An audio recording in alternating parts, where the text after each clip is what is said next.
How's it going, everybody? This is the Uncanny Omar from Near Mint Condition, the home of collected editions. And I have a very, very special episode today. My buddy Catherine Schuller Gruenwald is back. How are you doing, Kat? Hi, Omar. It's nice to be here. Nice to see everybody. It's always a pleasure to share with your fans all the things that I'm working on. And I'm doing it all for Mark Gruenwald because we love Mark and he is my impetus and inspiration. And I think that anything to do with comic books and promoting literacy and education and camaraderie and community is really, and this is everything that I've always wanted to do with some sort of a charity. I have a charity for women with diabetes. I think you know that. But this is true to what Mark was all about, is getting people reading comic books. And it's a great social cause because he wrote Captain America longer than anyone. So Captain America is really on the radar of always doing the right thing and really trying to promote something for the betterment of society and betterment for his fellow man. So that's really near and dear to me. And I'm so thrilled to be a member of this team and at this stage where we're just really starting up, because it's not like I came in late to the game. I met Terrence at Yonkers Comic-Con, and he had a table. I had a table for Power Pieces, and we just connected, and I said, I want to help you. Mary Ellen's brother was involved in social justice and human rights, and I thought this is a perfect marriage for everyone to join, and the programs are just stellar. There's so much interest, so I'm thinking that this is really going to be the next big thing, the next big it's really going to make an impact that I think Mark would be proud of me doing. So It melts that's my raison d'etre. It melts my heart every time I talk to you and you're working on some kind of charity, some kind of thing. And you always mention that, this is something that Mark would have liked. This is something that I think he would be proud of me for doing. And to me, it's just amazing how much his legacy is living on in just different places, not just in the comics. Like, I love announcing the Mark Gruenwald Captain America Omnis, and one day maybe his Quasar. One day, I hope. But it's just amazing how much his legacy lives on everywhere else. And Professor Terrence Coffie, how are you, sir? I am doing well, Omar. It's so great that you're on your show to speak with your audience and to share more about our work, and also to learn more about the work that you guys are doing on that end. Now, how is it that you met Catherine? How did you all meet? And then what exactly is the Comic Books for Justice? What is that program? Yeah, well, I think that Catherine, it's great to see her and Mary Ellen. Super excited that they're a part of this team. As Catherine shared, we initially met at a Yonkers Comic Con here in Yonkers, New York, and the founding of the Comic Books for Justice and what it is, it's a movement to promote reading and literacy within carceral communities. As I was sharing earlier, those within our communities read at, unfortunately, statistics show that adults within our carceral spaces read at a 70% read at a fourth grade reading level. And one of the things that this organization is committed to doing is promoting reading and literacy within these communities. And that's just not in spaces of incarceration. That's also in communities that are underrepresented in these spaces when we think about poverty and lack of access and opportunities. So this work is not only committed to promoting reading and literacy, but also providing exposure to comics, to the Marvel world, to individuals like Uncanny Omar, who may not have access to conversations or opportunities like this through comics. And just for clarity's sake, the commitment and the birth of this whole thing actually began based upon my own lived experience of being formerly incarcerated. Oddly enough, it was through comics that I began my journey in academics, that I am now currently a professor at New York University, where I teach courses in diversity, racial oppression, and privilege, as well as forensic, that addresses social inequity from a systemic lens. And one of the things that I always believed in my work, and as I share with my students, that we have to meet the communities where they're at. And for a lot of these communities that have never had access to this world or these opportunities that we're discussing, I think it's important that we begin to leverage our positionality to support those individuals and communities to improve better outcomes for their lives and the lives that I think we all initially believe. I love when Catherine speaks about Mark Gruenwald. I grew up. Let me share this. I grew up a comic fan as a kid, but unfortunately, I never had the chance to actually have comics. But it was one of those things when you think about the Captain Americas, because for every kid in America, I don't care black, white, green, or yellow, Captain America, Superman, all those aspects, those individuals and characters represent that deeper part of us that we all believe in, this goodness of how we can be a superhero, how can we make change, and how can we be something special. So what we try to do here at the Comic Books for Justice is to provide that opportunity to let each and every individual that's involved with our group first know that they're special, whether they're the ones who are donating comics, supporting this work, as well as the communities and the kids that we service in these carceral spaces. And that's a long, short version of it. That is, I want to come back to you in just 1 second, sir. And sure. I want to introduce Mary Ellen, who's also here. And Mary Ellen, how are you involved in this organization? Well, I'm thrilled to be involved with this organization, and right now I am here to really service the organization in whatever way it needs to. I think that it's such an extraordinary idea, and we all know how comics really talk about every man, every person. Every man, every woman. And it really gives you the opportunity to put yourself in that life and in that world right at that moment. And the idea of being able to use comics as a tool for education, like using the arts as a tool to help train and helping minds think in a linear way, it provides so many opportunities. And I just, of course, my affiliation with Catherine, it goes back many, many years. And of course, I knew Mark while he was alive, and always thought that he was an extraordinary individual. And my background is in nonprofit organizations and social justice. So while I work in the fashion industry and I work in the theater industry, my brother was a major player in terms of human rights and worker rights, and spent his life exposing sweatshop labor around the world. And my initial conversation with Dr. Professor Coffie was in fact about that many of the issues that surrounded young women in sweatshops are like the incarcerated in the United States. Whether it was overseas or whether it was here, anyone who is forced into a situation that's not common for them and where they don't receive the support that one thinks that they need, comic books and this organization begins to meet people, as Terrence said, in the community. We are looking to meet people in the community that they live and work in, and bring to them everything that can help facilitate having comics be a method for them to read, to educate, and to understand what's happening in society.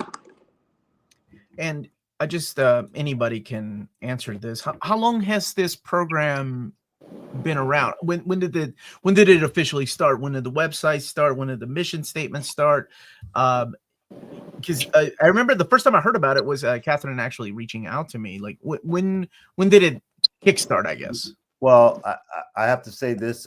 This started about a year ago. Okay. And you know, I'm so thankful for those individuals and partners who believed in my madness and my vision. Because, as I always said, I think that everyone has a superhero inside of them. So when I talk about my partners, we're talking about our friends at SUNY Office of Higher Education and Prisons here in New York State, Hudson Link for Higher Education and Prisons, New York University's Global Department, as well as CUNY Graduate School, that got actively involved in supporting this work. But more importantly, I really have to say, and I have to give a shout out. I can't do this without saying this story. A shout out to Dr. Robert Hawkins, who's now the dean of at the University of North Carolina, who was my initial advisor, who actually gave me my first comic book, Omar. He had a #1 Superman in his office, and he knew when you know how you have that look of like, it's Superman, like this guy really has Superman on his desk. And he's a dean. And when he saw that, I was able to share with him my upbringing, and he gave me my first comic book. And from there, we've had some donors, Jeff Brewster and Elizabeth Brewster's, people who donated tons of comic books to us. And what I initially did within that year was that, of course, you know, I wanted to hoard all the comics to myself, but I always have to play it forward. So I contacted our friends at Rikers Island and the New York Public Library to donate comic books to the Emerging Adults facility at Rikers Island. And from there, we got the results that I had always believed in, that we began to see. You know, I think it was 2 weeks later, the staff from Rikers Island contacted myself and Sarah Ball over at the New York Public Library to say, hey, can you get us more comic books in here? Because one of the three astounding things started happening was that first, they recognized that the guys were committing less infractions. This is when they have to go back to their pods, so they don't have access to the comics. So the infractions dropped because the guys knew that if, you know, they got into anything, that they would have to go back to the cell, so they wouldn't have access to the comics. The second thing that happened that was really amazing for them is that they recognized that the guys began to trade comics with one another. So that created that engagement, because one would have this comic and they were, wait a minute, you got that one. And then they saw seeing these guys really collaborate outside of the intent, you know, what we usually hear in carceral spaces like that. But the third most important thing that happened was that the students, or, you know, the guys who were in the programs, began to engage with the educators to ask them what certain words meant. How is this? What does this mean? How does this connect to it? And that became the point of real engagement, where we realized that the comic books was really that segue into reading and engaging the guys in reading, and those incarcerated then led to other opportunities within, as far as when you talk about their GEDs and feeling more confident in the next steps of their journey. So and I know, again, I'll probably always give you the long, short version. I'm a professor, so I always have to put things in context. Don't apologize. But yeah, it started a year ago. I leveraged a lot of my own lived experiences and partners that I knew in this space, as far as academic and social justice goes. And from there, we launched this. And from there, it's just been a rolling ball of meeting so many wonderful people along the way, like Mary Ellen and Catherine, and so many other partners that we have in this work. I always think of comic books as a way that I learned how to read English. when I'm originally from Peru, and I came here in 1987, and I had already been reading comics that were translated, and my uncle would send me American comics down there, but I didn't speak English. But when you're thrown into the educational system here and coming from another country, I didn't speak any of the language, nor did I read it. So comics were my segue into reading and understanding what certain words were, because it's a visual medium. You look at the pictures, you look at the words, and you're, especially I came in the third grade, so you start making connections. You're like, oh, that's what this word is. That's a hat, right? And I think what you're saying, all you're saying is really hitting close to home. When I was younger, and people make mistakes in life. I made plenty, and I got in trouble, and I had to do community service. And I remember I was out of comics for a long time. I didn't get any comics, and during my time doing community service, I ran upon a stack of Nightwing, and that's why Nightwing is very special to me, because it reminded me of who I used to be and the kind of heroes I looked up to, and where my life had. And I think that it's very important to have that hope in life, because it means you can always change. Yeah, and I think that in comics, Omar, and like all of us know, comics and the heroes, they set a moral compass that sometimes escapes us in the world as a whole. Let's just be superheroes in these comics give us a North Star and a moral compass in looking, in what's right and what's wrong. So part of the work that we do, as far as our initiative and the program that we do within carceral spaces, which I'll be sharing with Catherine and Mary Ellen. We just got contacted by ACS today, so they want to contract us to cover the Horizons and Crossroads facilities. But I said all that, Omar, because for a lot of these kids who grow up in these spaces, the lack of access is one of the most critical spaces. And I can say, and I don't say that, and I've done a lot of research. Let me be clear on that. I've done a lot of research at NYU. I was part of McSilver research team, and we think about adverse childhood experiences and lack of exposure and a lack of engagement. And we find that these are characteristics that lead to a lack of achievement academically. And I think that part of the other thing that we built into the work that we do is to make this an opportunity for learning in every aspect and taking in the different learning styles, because part of the work that we do, we have a session that's called I Am a Superhero, where artists, students, they're going to create their own superheroes. They're going to create their origin stories. They're going to talk about their superpowers and what injustice that they're fighting. But all kids and all students aren't, good so much with drawing. So we have Mary Ellen and Catherine that lead our power pieces. And power pieces are, old comics that they'll be able to work with the students to create these power pieces. And one of the things I'm just super excited about with that is I always think of Wonder Woman when she had the two bracelets. So those be things that I'm the power piece. I can't And here's my Wonder Woman phone case, my power piece. My Superman bracelet. So we're always prepared. Exactly. So we my always necklace, want to make this my hat band. Yes, we want to make this a well-rounded learning opportunity for these youth, for these communities, and not only again in that aspect, also to really tap into that part of these kids that kind of live in conditions or environments that don't speak to their strength, that don't speak to their superpowers, that don't let them know in what area they're special. So that's what we're committed to. And again, I say this from my firsthand experience. After years of foster care and incarceration, it was only through that I knew that Superman was always going to be that guy for me, because he was strong and he would be weak, but yet he always had a moral compass for what was right. So yeah, that's deep to us.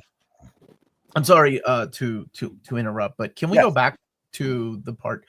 How is it, if somebody can tell me, how is it that you all are helping kids. So you were saying that it's not just people that are incarcerated, but it is also helping out kids in areas that normally don't. I will say they get overlooked, if you will. So how is it? How are you all reaching out? How is that program working? One of the things I'm doing with the power pieces, and it's been proven that arts and crafts and working with your hands and sitting around in a group and doing some sort of um, uh, artistic endeavor opens up the mind and helps you talk through what you're going through. And they will make their own power piece. They can cut, glue on things as they're talking about what superpower they have, what secret identity they may have. And so it opens up the dialogue for discussion in a very non-threatening kind of way. I couldn't go up to somebody and say, what do you identify with? What superpower do you have? But as you're talking about the pieces and you're making the pieces, you can talk about, those traits that they share with this hero. And I think that is one of the things that I'm most excited about because Mark always said, I bet you thought we meant you to read them when he was doing all the things with the fans and the Comic Cons. But this is a different way, a different approach, because these are all waterlogged, damaged comics that I've saved from a store up in the Bronx. And we have 60,000 comics. So we have tons of material for people to work with and to fashion their own power piece and create their own heroic adornment.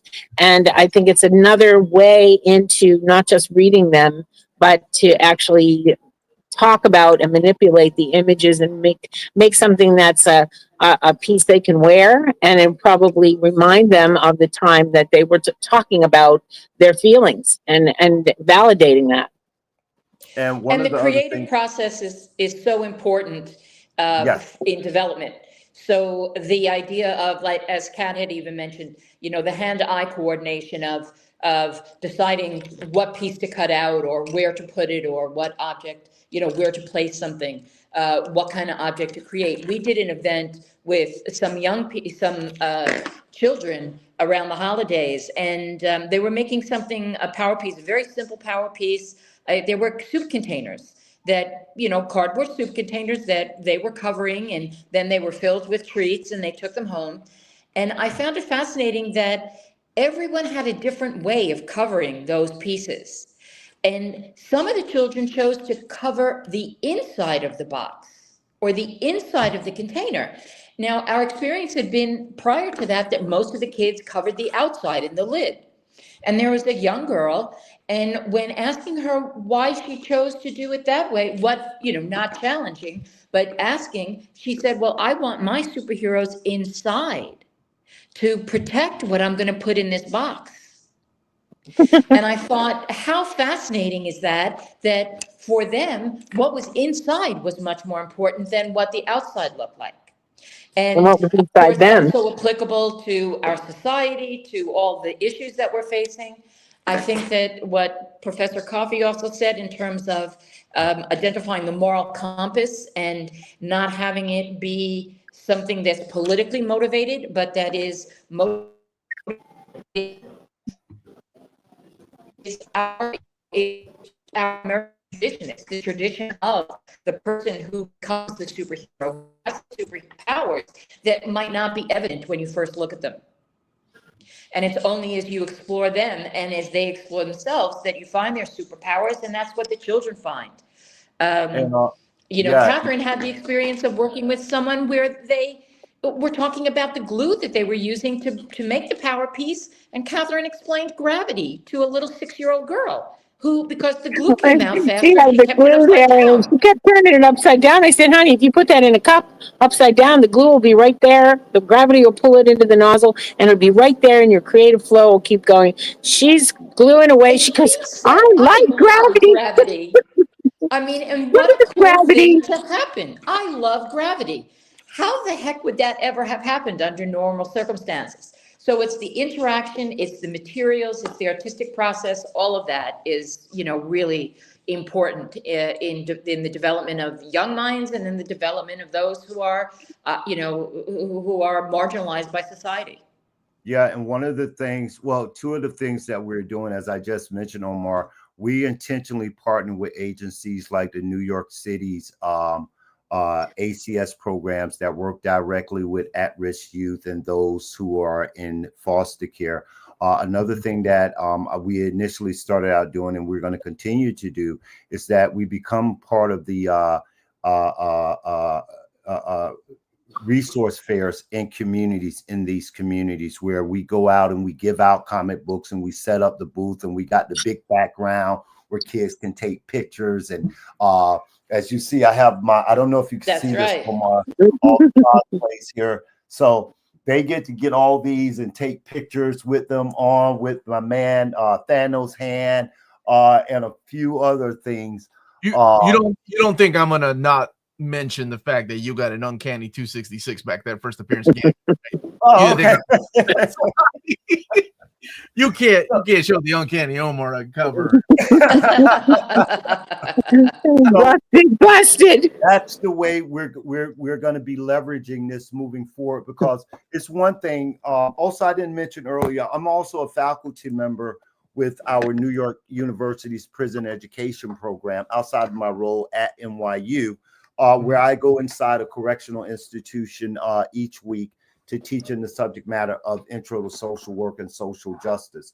But because of that insight, what I also know is that when I look at these men, I also know that their children are 8 times more likely to go on to adult criminal legal system because of a parent. Yeah. That's the statistics. And that shows a breakdown of a linear study where the interventions in the past have not been working. When I talk to these guys and we're talking about the different work, they give me the information on what events are taking place that their kids can be a part of. So we are intentionally, and we initially talked about this in the beginning. I'm at NYU and I have an opportunity to work in a lot of tremendous spaces, but we're very intentional on being in those communities. We're intentional on having relationships with agencies like ACS, with Crossroads, with Horizons, that we're giving access to the most marginalized communities to these books, to these opportunities to meet Catherine and Mary Ellen, and to meet our team, and to be a part of this whole thing. And then at the end of that, Omar, which is part of our one of our donation campaigns, is that we're giving comic books to these kids right in those communities. Because like I said earlier, I remember seeing comic books, but not actually having a comic book. You get to see it. You don't get, you know what I mean? So that part. So it's important for us that we're able to engage those communities at these job fairs, at these high-risk schools, in these agencies and places that they are at. And particularly when we have an opportunity to be in spaces like this, to share this work with our listening audience and your audience, to get, have an opportunity to get involved in creating change in these kids' life, and hopefully the outcome of their life. That is a really amazing program that you all have instituted, and I hope it has a lot of success and a lot of people interested in helping out. So I guess that's my follow-up question is how do people help out? How, if anybody is interested in helping out? I know you have a website, which I'm gonna link in the description. Actually, I need to do that right now in the description of the video. But how do people get involved, and how is it like? Can somebody start this in their own cities or in their own towns? Well, the first thing we would say, just reach out to us at you can contact me at tcoffee at sjnus.org. We have a donation, our donation director of donations, Elaine Fold. She wasn't able to join us today. We have that way that people can send in comments to be a part of this work. The other part, we're going to be launching our Turn the Page campaign. And that's where we have now committed again with our partners at OHIP, NYU, and Hudson Link to get 10,000 comics into correctional facilities throughout New York State. And we're launching that as early as next week, as well as sponsoring or wanting to donate to our crowdfunder that provides us the necessary resources that we need to go into these communities. I think on the 21st, we're going to be at a resource fair out in the Bronx, the Boogie Down Bronx, hanging out with some agencies and those kids in that community. And we're going to have up the big background where kids can take pictures. We're going to be having Mary Ellen and Catherine. They're going to be doing power pieces out there. We're going to have an art session going on for these kids in those communities. And of course, you know, we're going to have them with the mask on, taking pictures. And, you know, I'll be in I got it over there. I just got my Dr. Doom mask in. So I may be a little Robert Downey got nothing on you. I just got my Dr. Doom mask. And so we're looking forward to that as well. All right. Yeah. I mean, that sounds like honestly, it sounds like a big convention, and that's how you get people involved. Like, you get people hyped up, and you get people, especially kids too. How's the program working so far? What have you noticed? I know you mentioned a little bit earlier about, you know, people especially in the facilities, people trading comics and then asking certain questions. But what is it that you've noticed so far? I know it's only been a year since we have doing it.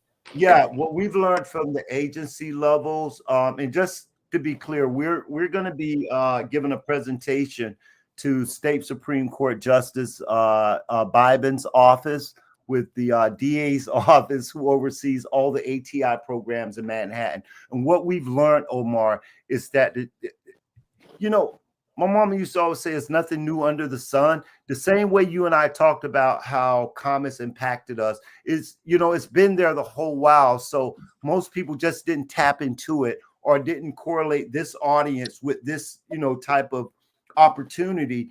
And so far, the traction has just been amazing. The idea and the concept have just blown them away because what we try to integrate is fun, but learning that's focused on a specific mission.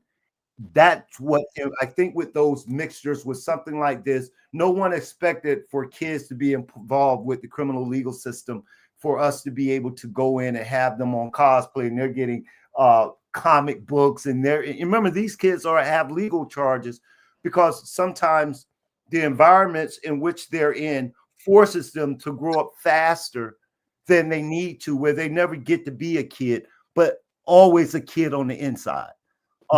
So we have gotten tremendous traction with the agencies and the communities that we have worked with. We have had people asked at one of our earlier presentations, they need to have this in all schools. So these kids because that is the entryway for these kids. You have to, and again, my commitment has always been meet the clients where they're at. Meet the kids where they're at. You find that thing that they like, and then it's more easier for you to kind of integrate these other ideas and opportunities for them to practice social mobility academically, socially, within our society, and I hopefully achieving those shared outcomes. Oh man, this is it's really It's cool. big stuff. It's Captain America stuff. Honestly, so you got to be one of our Avengers. You have to become one of our donating Really? partners and That's Avengers right. in this We're world. gonna assemble real soon here. Yeah, and we would love to invite you, and I really mean this. June 21st. I don't know where you're at in the country. It's in Kentucky. But, you know, if your schedule allows, whenever you're in New York, we would love to invite you.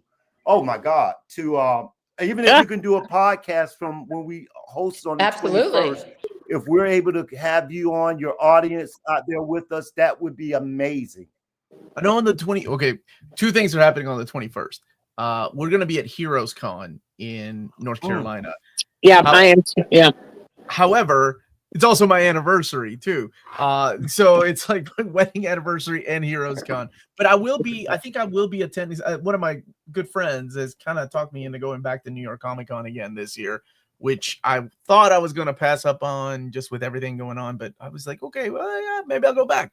So absolutely, I would love to help out any way that I can. Catherine already has. We've been talking a little bit, so yeah, and I wanted to make my audience aware of this program and people that want to help out. And I think it's a great program. I love programs like this. There's also the Comic Books for Kids, a wonderful program out there that helps out getting kids in hospitals comic books.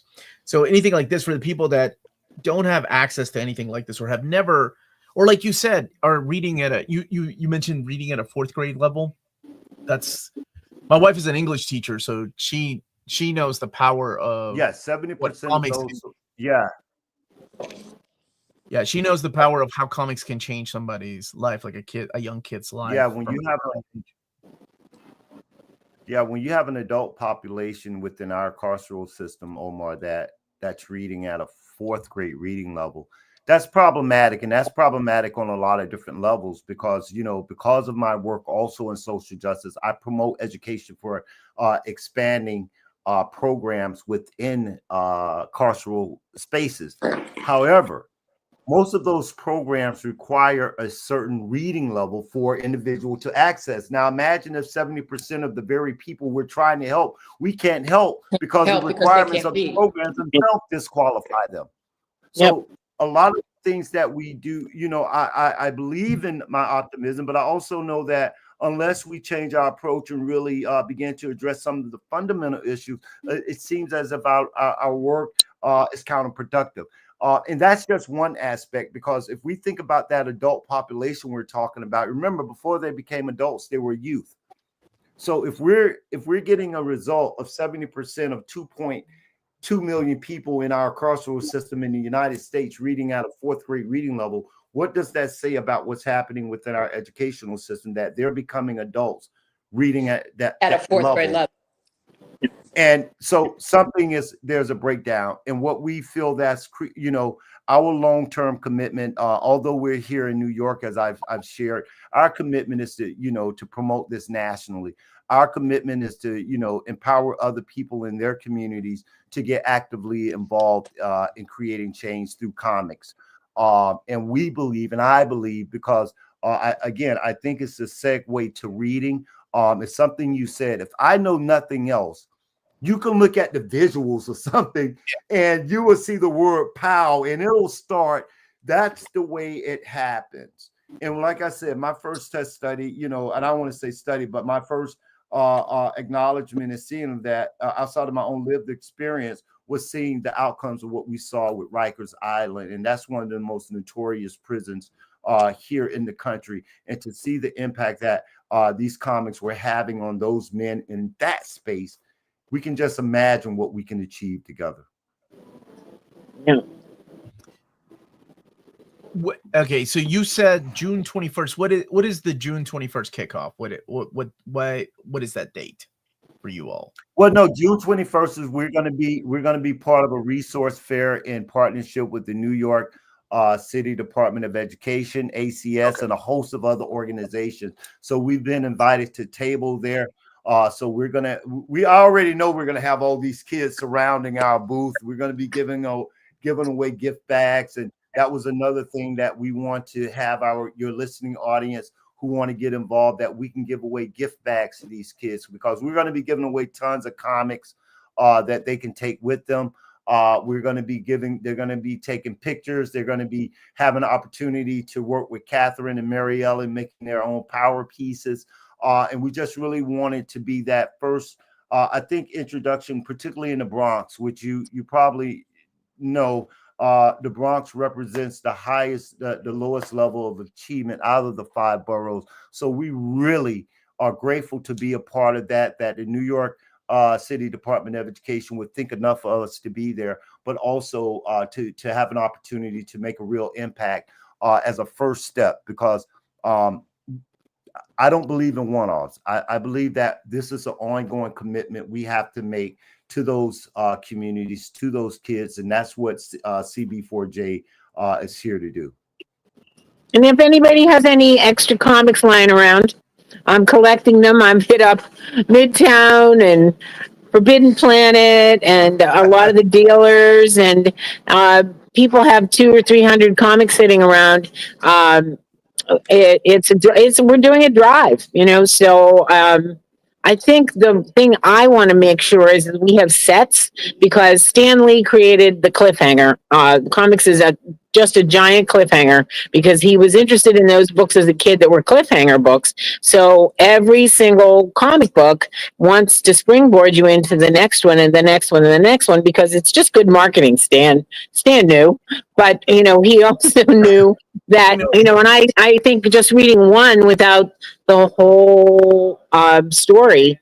I mean, that's why graphic novels are so popular, is because you get the whole story. You don't have to wait weeks, a couple weeks in between the story.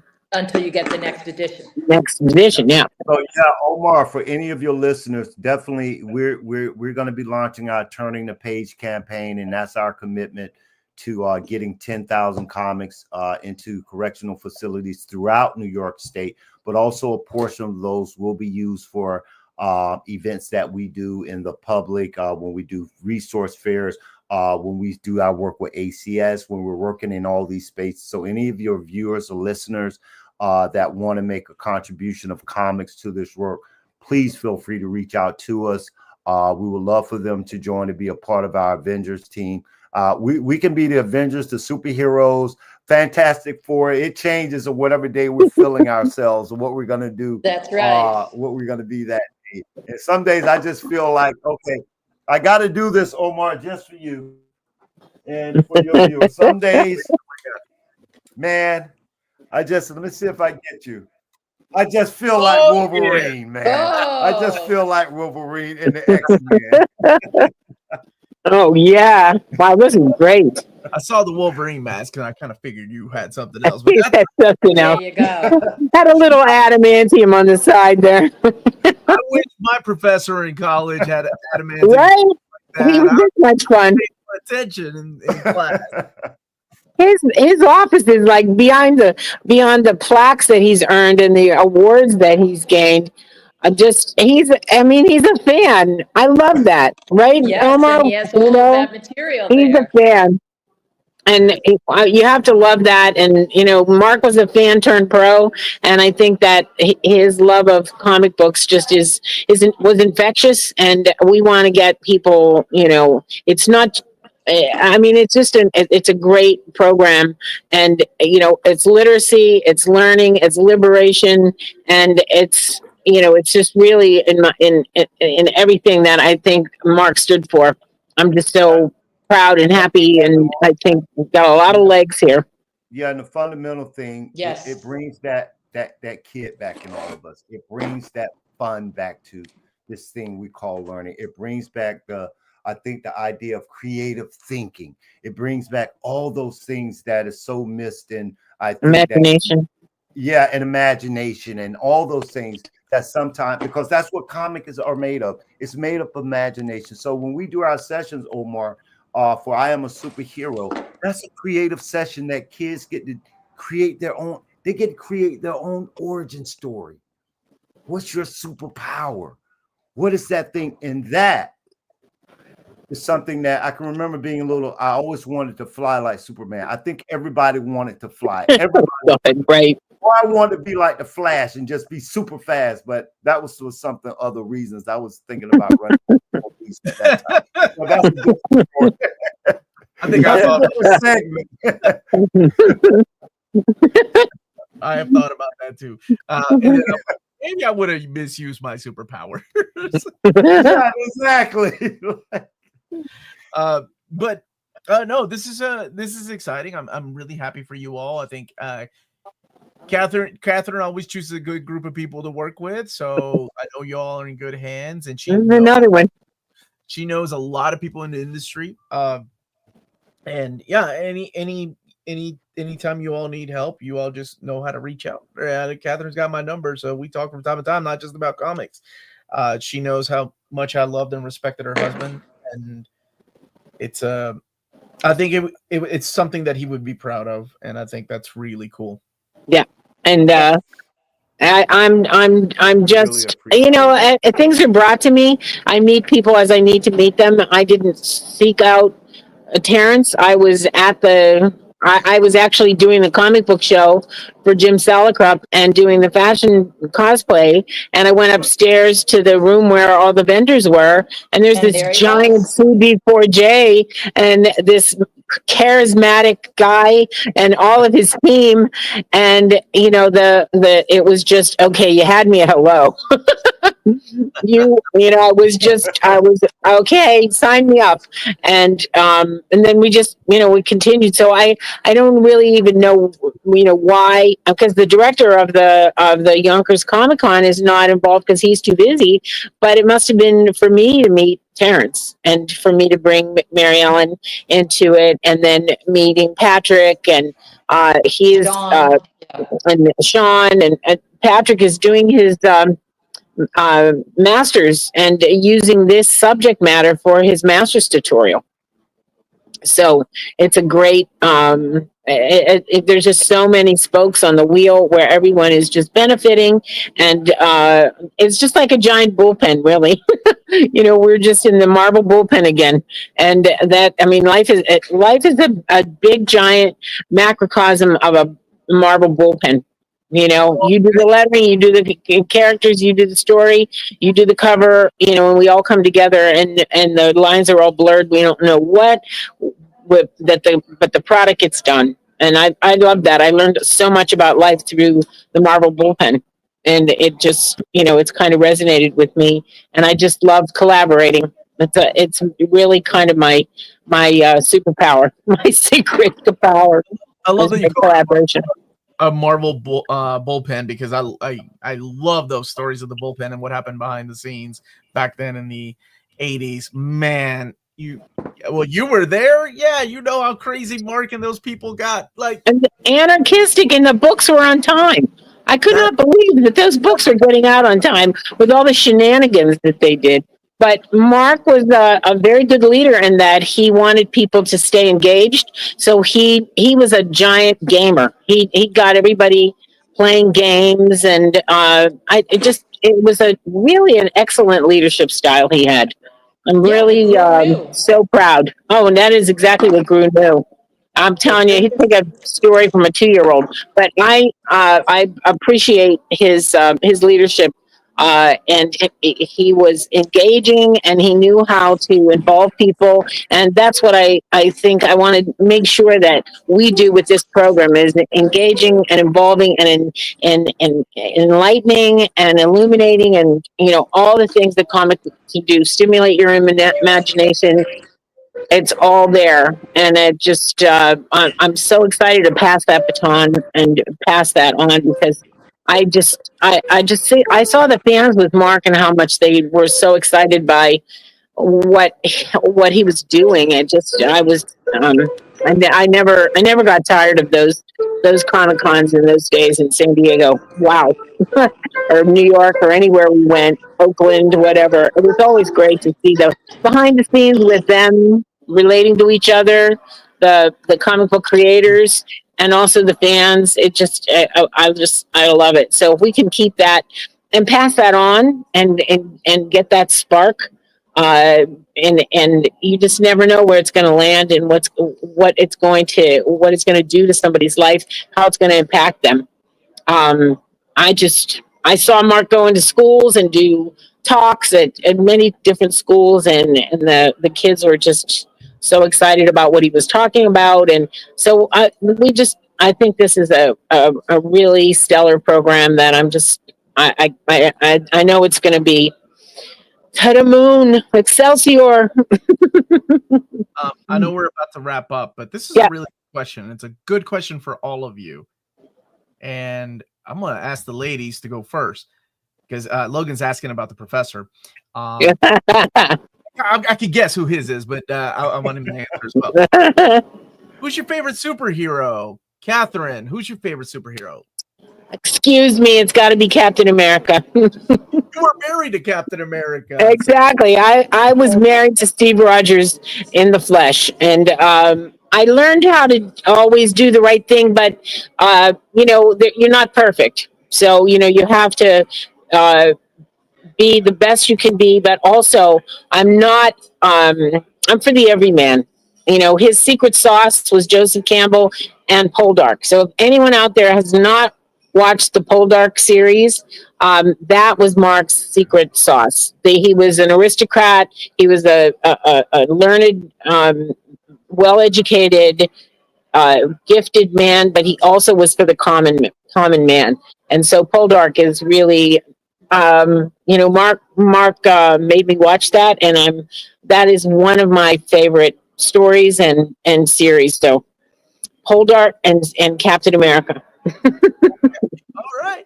What about you, Mary Ellen? Oh, you're on mute right now, but I can't. Let me see if can you unmute yourself? I'm actually at my other volunteer activity. I'm at the Ronald McDonald House right now, so that's why I muted it. But my superhero would be Wonder Woman. Wonder Woman. Oh, okay. Yeah. Okay. Wow, you all are nothing but volunteering. I love this. This is nice. I'm actually going to step out right now and go, because I'm here at the Ronald McDonald House. So I'm going to step out now and go back to my 5 o'clock volunteering. So thank you so much.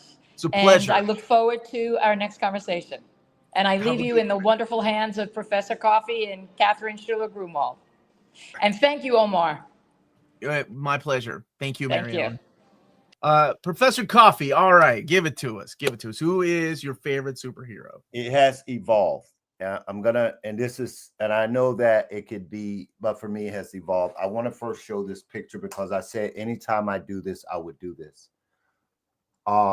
This is a picture of me, and it says, "Look, Mama, I'm Superman." I say that because I grew up in foster care as well. My mama used to always call me her little Superman. So in my heart, I'm always Superman based upon that in the years I grew up. However, Superman is in my heart, but I'm a mixture between Wolverine and Iron Man. And I don't know what that is, but between those two, I'm that in some shape, form, or fashion. It's a good mix to have, really. Superman at heart, Wolverine's temper, Iron Man's genius. Yeah, yes, it's a good mix, right? I think at the end, we're all like that, right? We're a little bit of everybody, and I think that's what makes comics so great. We gravitate towards those that we achieve to be, or those that we hope to be one day. So yeah, that's a good answer. I like that. I just want to thank both of you for your time, and I wish you nothing but success. I know that there's people in the chat that have been saying the same thing, but it is a very important cause, and I love when organizations like this get started, and you're like, it's a year in, so it's already like the beginning, and then they'll go up here. So I just want to thank both of you for being here. Catherine, you're always welcome. Professor Terrence, anytime you want to talk about Wolverine, I'm your guy. Thank you both for joining me. Do you all have a social media where people can follow the updates of things that are coming or things that are going on? Yeah, you can find us at the CB4J.org. That's to the site, but we have our information page that you can go on there. We're going to be expanding our social media to do that. But right now, to learn all about us, you can go to the CB4J.org. We have an announcement page. You can find out the stuff we're going to be doing. We're going to be involved in the Turning the Page campaign, our commitment to 10,000 comics in correctional facilities throughout New York State, as well as more about our CB4J initiative, in which we go into schools and correctional facilities and so much more that you can learn about us and learn more about my work over the years in social advocacy and promoting literacy through comics. And mine is Power Dot Pieces.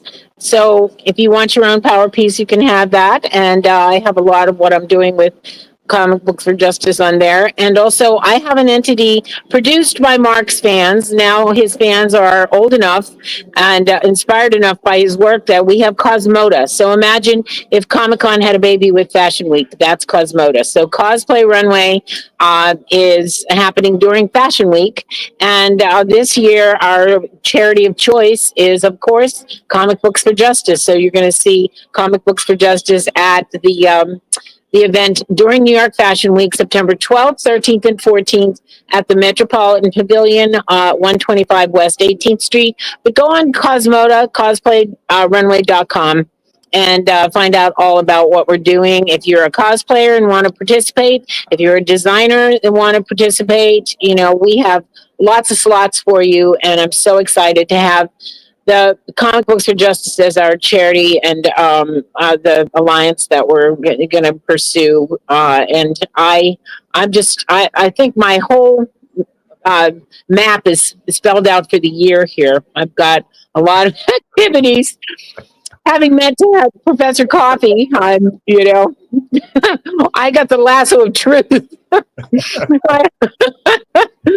And I want to thank my viewers for tuning in live, Thanks, you guys, and the folks that are going to be watching later. And that is it, everybody. Thank you. Go and check out the website. It's in the link in the description of the video, and reach out if you want to help out. But we are out of here for now. Thank you all so much. And thank you to Mary Evelyn for her time. Keep up the good work, Omar. Love you.